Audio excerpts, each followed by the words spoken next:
नमस्कार मु विश्वजित आपण देखुछंती ओडिशा सूचना। भारतीय सिनेमा जगतरू आसीछि एक दुखद खबर। दर्शकों मनरे निज अभिनयर छाप छाड़िथिबा भेटरान अभिनेता प्रदीप राउत आम गहणरे नांती। 74 वर्ष बयसरे तांकर परलोक होइछि। अगस्ट 4, 2026 रे तांको देहांत होइथिबा नै तांको मैनेजर सूचना दैछन्ति। दीर्घ समय धरी कैंसर सह लड़ुथिबा प्रदीप राउत को स्वास्थ्य अवनति परे तांकर मृत्यु होइथिबा रिपोर्ट रे कहा जायछि। आज रही विशेष कार्यक्रम रे आमे जानिबा किए थिले प्रदीप राउत, केमिति थिला तांको अभिनयर यात्रा, केउ चरित्र तांको दर्शकों मनरे अमर करिदेला एवं काहीकि तांको वियोग भारतीय सिनेमा पाई एक बड़ क्षति। प्रदीप राउत किए? प्रदीप राउत थिले भारतीय सिनेमार जने परिचित चरित्र अभिनेता। हिंदी सिनेमा सहित तेलुगु और तमिल फिल्म इंडस्ट्री मध्य से काम करथिले। तांको अभिनयर सबुठारु बड़ परिचय थिला शक्तिशाली चरित्र। से नायक हुंतु कि खलनायक, ऐतिहासिक चरित्र हुंतु कि पौराणिक चरित्र, पदारे तांको उपस्थित दर्शकों नजर टाणी नेउथिला। प्रदीप राउत को क्यारियर एक स्मरणीय अध्याय होची टेलीविजन लोकप्रिय धारावाहिक महाभारत। एथिरे से अश्वत्थामा चरित्र रे अभिनय करुथिले।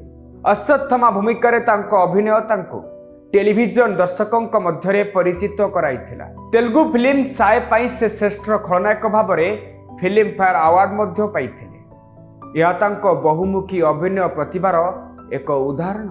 जन अभिनेता सफलता केवल नायक भूमिका रे मपा जाए नहीं। केबे केबे जने चरित्र अभिनेता फिल्म रो कहानी को आहुरी शक्तिशाली करी दियंती। प्रदीप राउत थिले सेहीपरि जने अभिनेता। तांकर चरित्र गुड़िक फिल्म रो कहानी सहित दर्शकों को जोड़िबारे निजर भूमिका नैथिला। एही सबु चरित्र तांको भारतीय सिनेमा रे जने दक्ष चरित्र अभिनेता भाबरे स्थान देइथिला। प्रदीप राउत को अभिनय केवल हिंदी फिल्म रे सीमित नथिला। तेलुगु और तमिल फिल्म रे मध्य से अनेक स्मरणीय चरित्र करिथिले। टेलीविजन परे प्रदीप राउत सिनेमार मध्य निजर एक अलग परिचय सृष्टि करिथिले। सरफरोश, लगान, गजनी भली चरित्र रे तांकर अभिनय दर्शकों मनरे रहिछि। विशेष करी खलनायक चरित्र रे तांको अभिनय तांको एक भिन्न परिचय देइथिला।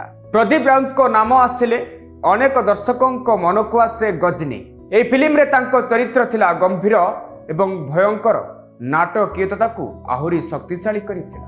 प्रदीप राउत को विशेषता थिला से अतिरिक्त अभिनय नकरी मध्य निज चरित्र को प्रभावशाली करि पारुथिले। लगान एवं सरफरोश भली चरित्र रे मध्य प्रदीप राउत को अभिनय दर्शकों नजर को आसीथिला।